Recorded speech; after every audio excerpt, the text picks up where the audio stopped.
કપડવંજ તાલુકાના ઘડિયા ગામમાં બાપા વિહોણી દીકરીઓનું પ્રથમ સમૂહ લગ્ન મહોત્સવ યોજવામાં આવ્યા.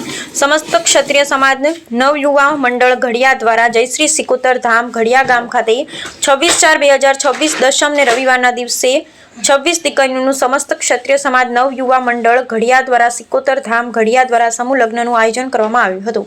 સમસ્ત ક્ષત્રિય સમાજ નવયુવા મંડળ દ્વારા અને તમામ દાતાશ્રીઓ દ્વારા દીકરીઓને આપવામાં આવેલ ભેટ સોનાની ચૂની શ્રી રાઠોડ મુકેશભાઈ વિઠ્ઠલભાઈ ગામ માંડવના મુવાડા તરફથી નંગ 26 સોનાની ચૂની આપવામાં આવી. સમસ્ત ક્ષત્રિય સમાજ નવયુવા મંડળ ઘડિયા દ્વારા અને સ્વર્ણ કૃપા કપડવંજ દ્વારા 26 નંગ ચાંદીની ગાય દરેક દીકરીઓને આપવામાં આવી અને દીકરીઓને સારું એવું કરિયાવર આપવામાં આવ્યું અને સમૂહ લગ્નમાં સિકોતર માતાજીના ચાંદીના સિક્કા આપવામાં આવ્યા હતા અને ઘડિયાના યુવાન ભાઈઓ અને વડીલો બહેનો આવેલા મહેમાનોનો સારો એવો સાથ અને સારો સહકાર મળ્યો એ બદલ અને સમસ્ત ક્ષત્રિય સમાજના નવયુવા મંડળ ઘડિયા આભાર માને છે. સિકોતર ધામ ઘડિયા ગ્રામજનો દ્વારા સારું આયોજન કરવામાં આવ્યું હતું. સમસ્ત ક્ષત્રિય સમાજ નવયુવા મંડળ ઘડિયાની ટીમ તેમનો દિલથી આભાર માન્યો હતો. વિજયસિંહ સોઢા પરમાર.